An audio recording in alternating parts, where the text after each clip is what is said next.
My name is Bill Haley for Haley 2024, The Movement's Government Reform Ideas.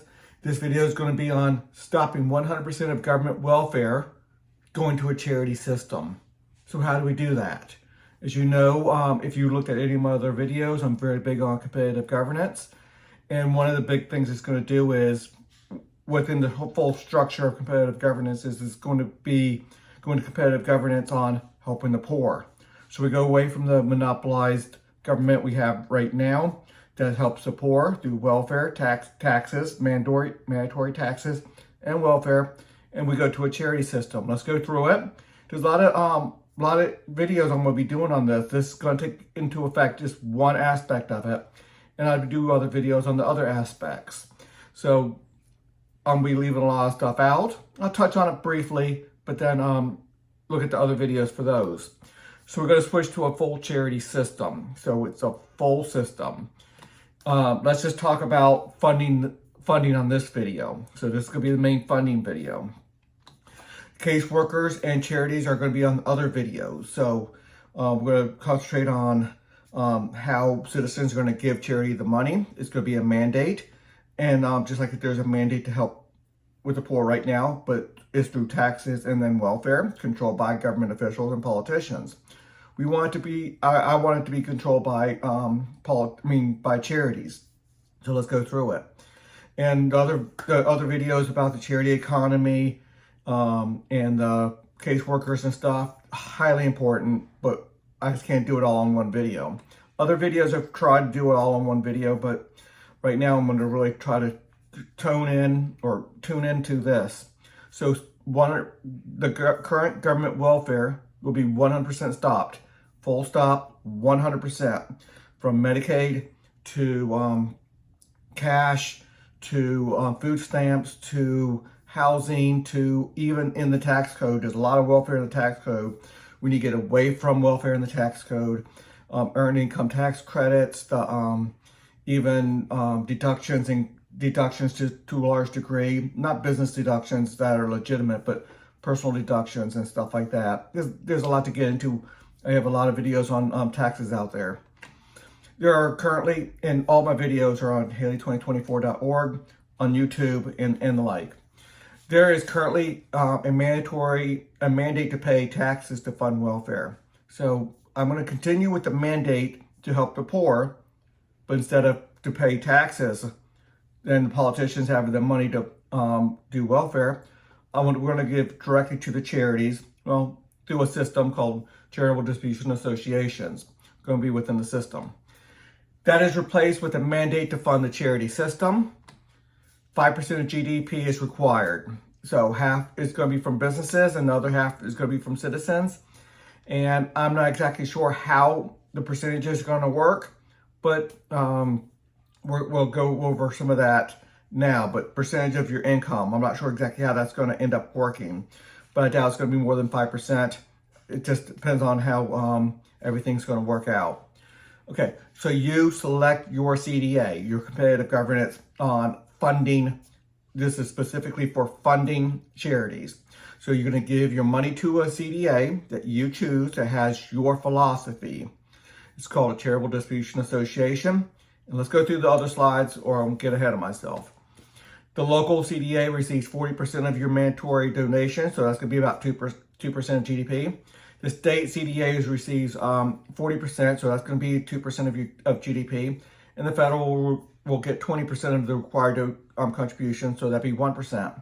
Now the business is going to be paying for half of that, so yours directly, citizens, will be paying about 1% of GDP to the local, 1% to the state, and 0.5% to the federal. Businesses do the same thing, but that's of GDP. And obviously, when we're talking about the state or the locality's proportion of GDP, the state's proportion of GDP. The local CDA received, I already talked about this, I just have it on the screen now. Okay, $1 trillion is roughly 5% of GDP. I know it's about $23 trillion now, but that's mostly because of inflation, and we're not going to get into inflation. I got other videos on inflation, monetary policy, and the like. But let's just go with this. $1 trillion is 5% of GDP. That's going to be enough to give $50,000 average for the neediest 20 million households, which is about 20% of the American households. So obviously it's not going to be $50,000 per household cash or anything like that. That's silly. No, we're doing charities. I'm just trying to give you the scope of how big that $1 trillion is. Obviously, we might be helping more than 20%, sometimes less than 20%. What do we spend that money on? Is it giving cash? That's all for a different video. That's all for the charities and the caseworkers and how they choose to do it. There's going to be a lot of different ways to do it. It's called competitive governance for a reason. Your CDA will fund in the way they think is going to be the best. Other CDAs will fund the way they think are the best. Let's see if I have everything on the videos because it's already going to be a pretty long video. $1 trillion is $10,000 average for the 100 million households. So 5% is not insignificant. We do have a rich country here. Every household on average would be paying $10,000. Now, obviously, half of that's coming from the business side of it. So $5,000 for the average. But most people don't make the average. It's going to be really tuned into the rich to take up a big part of this. But everybody will be paying something. Even people on welfare will be paying something unless you are so destitute that you can't, and then you can apply to be totally exempt from this. I don't know the percentages of the income. That's for economists or accountants and actuary tables and the like.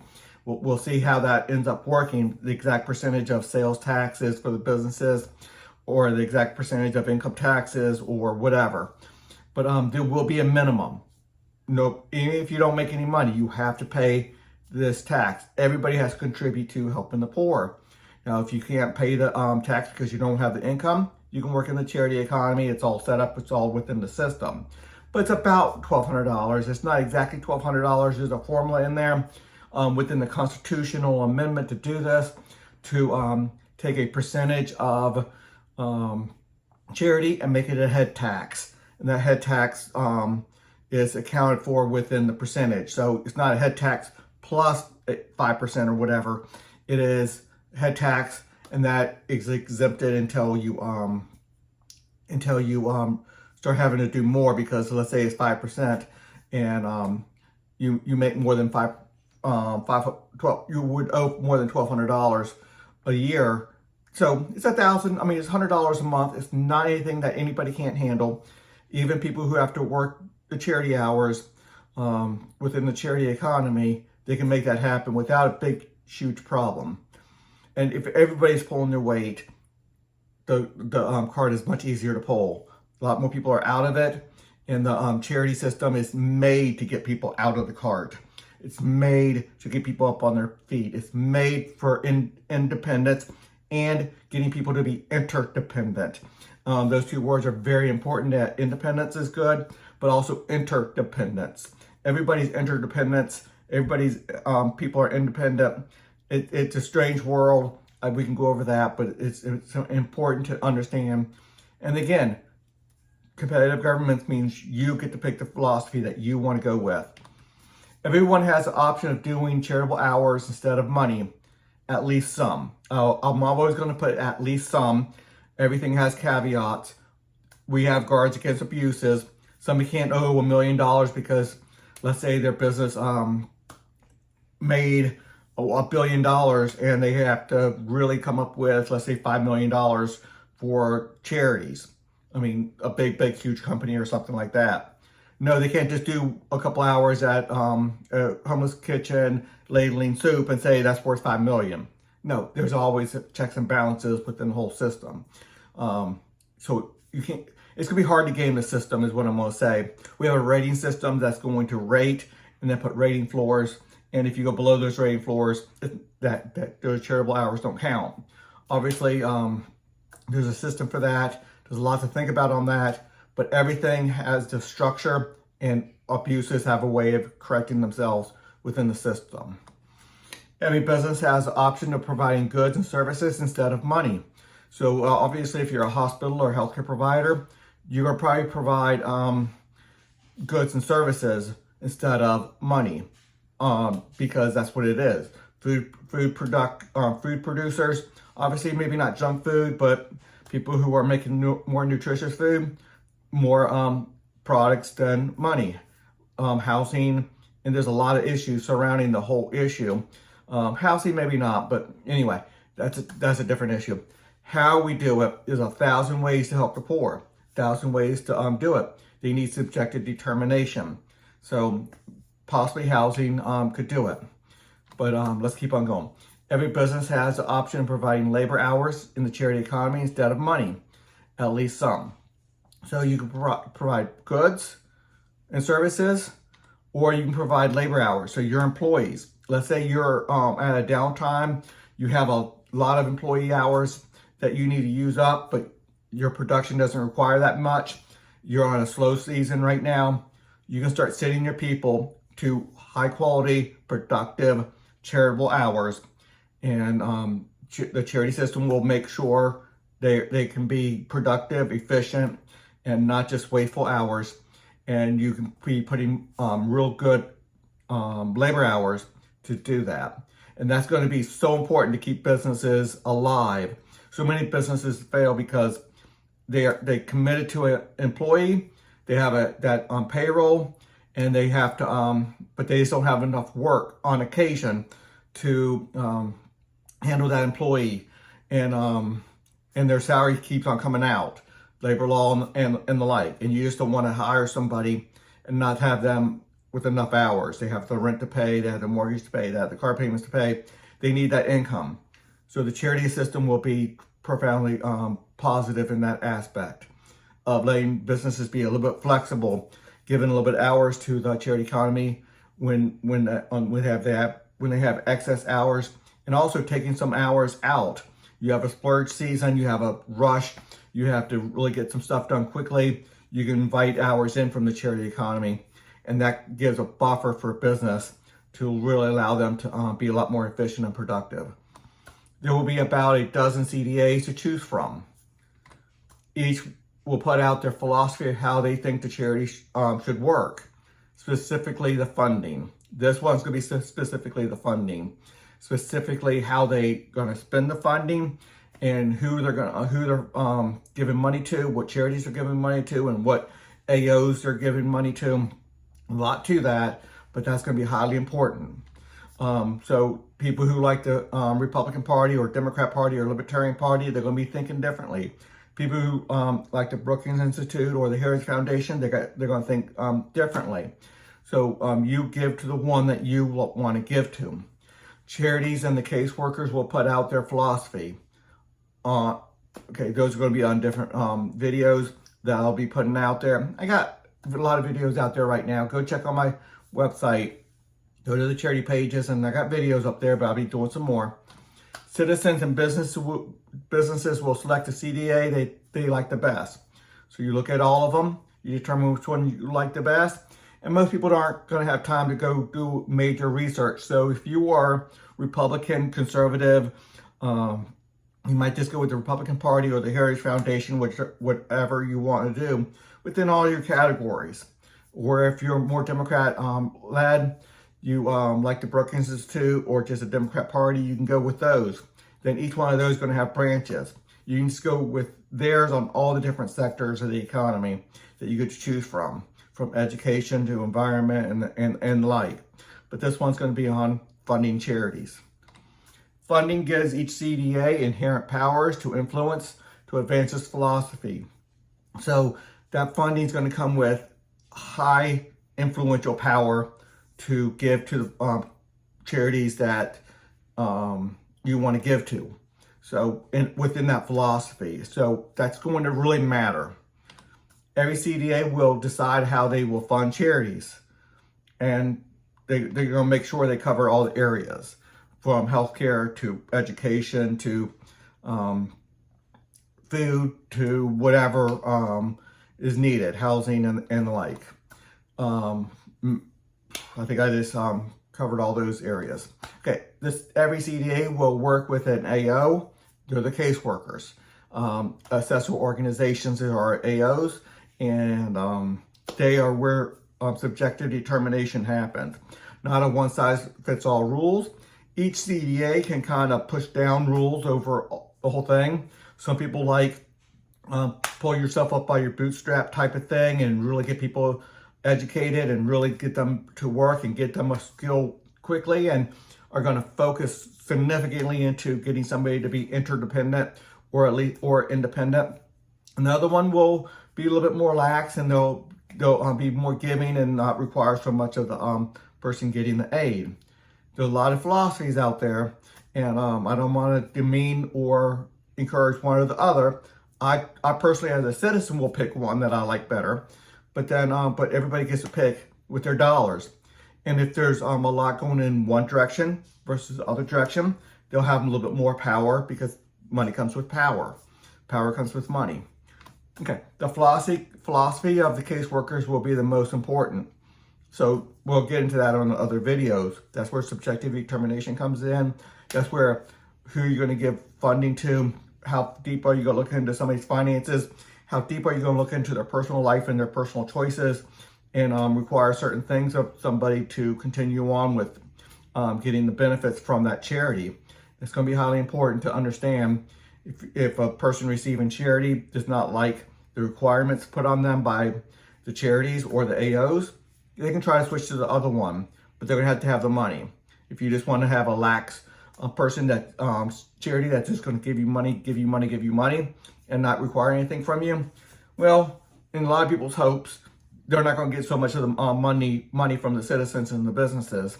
They're going to want people who want to get people to be independent as quick as possible. Other times, that's going to be necessary. Somebody with major disabilities, they're going to probably just get the money without having so much requirements. Or maybe you're taking care of 7 small children on your own, and you can't go to work. Well, yeah, people see that, and they'll make that determination on who's going to get their charity dollars, what CDA, and how the CDAs are treating the people that they are helping. The caseworkers will direct people needing help with charitable benefits. Highly important. That is so incredibly important. Caseworkers are going to be significantly important. And they will direct the funds to the charities that they are offering benefits for, to the charity recipient from. If I said that right. Okay, sorry. Every charity will have about a dozen CDAs to go for funding. Now, right now, charities, if they have to go to the federal government for funding, they can go for grants and different things. Not a good thing, because it's a monopolized system. Not good at all. Competitive system, they have to prove their worth to the charities, to the CDAs, and then make sure the AOs need the services that they're providing. But if they go to the general population to get funded directly, let's just say people like cut out the middleman, we want to fund the charities directly. Well, we have a problem there too, is because if you try to fund them directly, you're advertising to the individual citizen, advertising to individual businesses to get their money that every charity is, and that's going to be probably 20, 30, if not 40 or 50% of the money they do going back into the fundraising. Right now, I think we can probably have the CDAs collect less than 1%, maybe getting up to 2 or 3% if they actually do some services and they really go investigate significantly. But that's all part of your decision on how much, what CDA you're going to go with. So people are going to say, well, the CDA paid 5% or taking 5%. But if they're really going to town on investigating and doing what they're supposed to do, and they're getting a lot better results versus somebody who only takes a 0.5%, a CDA taking only 0.5% for their overhead, but they're getting bad results, well, they're getting bad results, so it matters. But I think we are going to be a lot better off. The charities are not going to spend so much money on the individual person. Plus CDAs, they're going to be experts in this. They're going to have experience in this. This is their full-time job, investigating what charities do the best job. The individual citizen just seeing a commercial, getting their heart, the strings on their hearts tugged a little bit, and they're going to give out of that, not really having the ability to look deep into whether the charity's doing good or not. Plus, Are you taking care of food and healthcare and housing and education and the whole 9 yards? Are you divvying it up properly? That's all something that can be done in reports, pie charts, and the like. The rating systems are going to be specifically really good at that. CDAs will be steeped in the experience of what charities services are and needed and whether it is a good value. So CDAs will have people with that experience, their full-time job. They're going to know what charities are out there, what they actually need, so they can maybe start up a new charity and the like. And if somebody's not doing a good job, a charity's not doing a good job, they're not productive, or they're just not giving the services that are needed, then they're going to probably go out of business and not be funded so much, or be forced into a different business model or a different services in a little bit different way where it's really needed. Could be talking to the AOs, the caseworkers, and the like. Having 36 funding organizations, 12 on the local, 12 on the state, 12 on the locality. And it might not be exactly that, 12, but you have to get like between 5 and 20% of the money collected to be a CDA on each level of government. So having 40% of your money out there in the local, 40% in the state, 20% federal, I think that's probably a good breakdown. People can play around with those numbers if needed, but it's a start here. So a charity is not going to have to look so far out.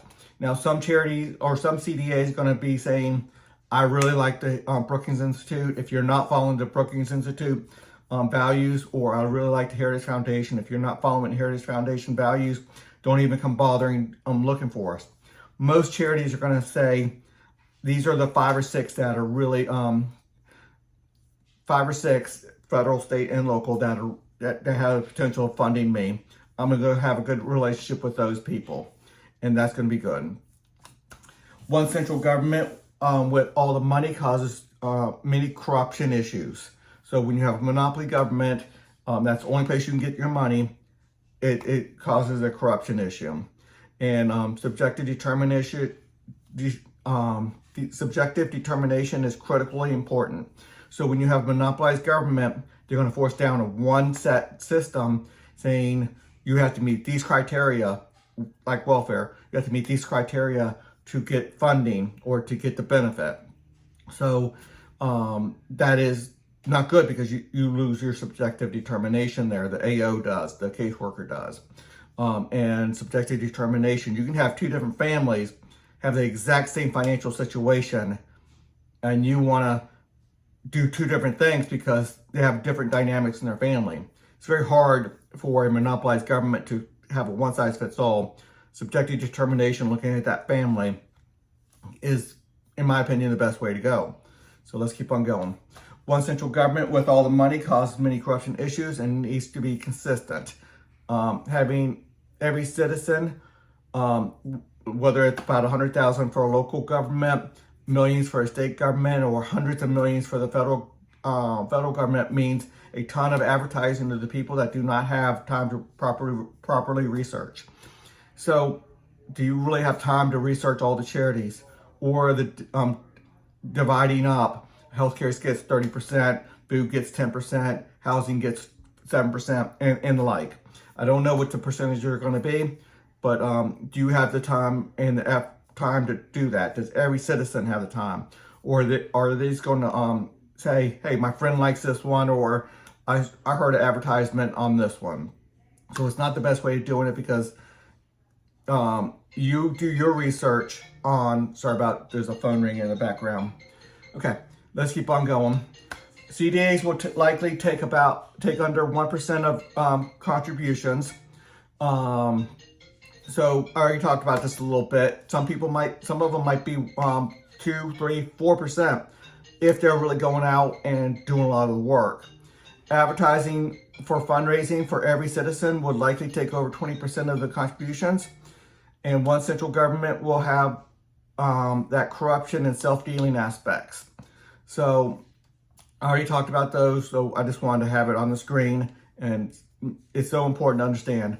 One central monopolized government they will have some corruption issues. And when you have competitive governance and a good rating system that looks into everything, boy, does that corruption and self-dealing really go away quickly.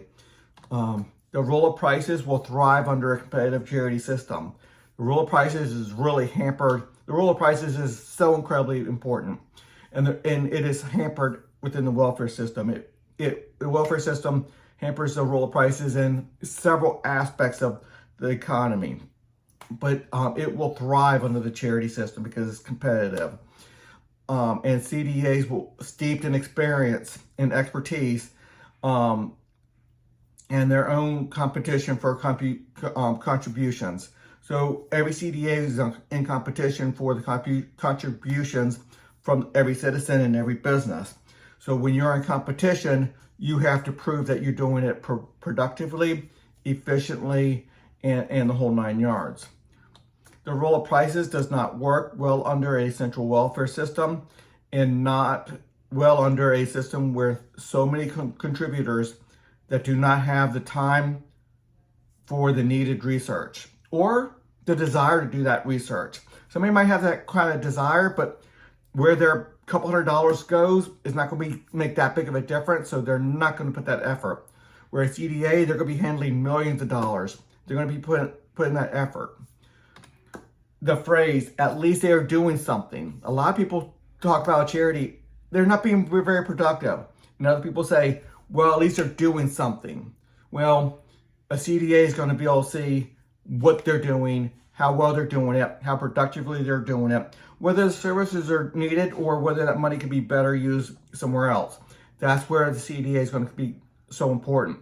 You're going to have that experience and knowledge and say, look, healthcare is underfunded right now. We're giving so much money for food, and we need to switch from food to healthcare, or the other way around. People with expertise, and then the rating systems are going to be able to debate each other. They're a competitive rating system. It's not a one-size-fits-all monopolized rating system where it can have huge influential power. The rating system will have huge influential power, but it's over 12 rating systems and rating agencies on making a rating system, and they will give out, each will give out their own reports. Okay. Okay, I already talked about all that. Okay, the CDA sector will have its own rating system of competitive rating agencies, specifically rating all CDAs on how well they are distributing funds. Other rating systems for the AOs, the caseworkers, will have their own rating systems rating on how well they're doing. The charities will have their rating system dealing with productivity and how they're doing with their charity economy. CDAs will have people from many philosophies with knowledge and experience in knowing productivity and other options. Okay, this is about the end of my video here. There's a lot more to look at on Haley 2024, the movement, or Haley2024.org. Please consider a donation to this movement. There's a lot more to it. I go into competitive school boards, I go to competitive police, I go to competitive military, with a much better oversight than we currently have. Look around, and until the next video.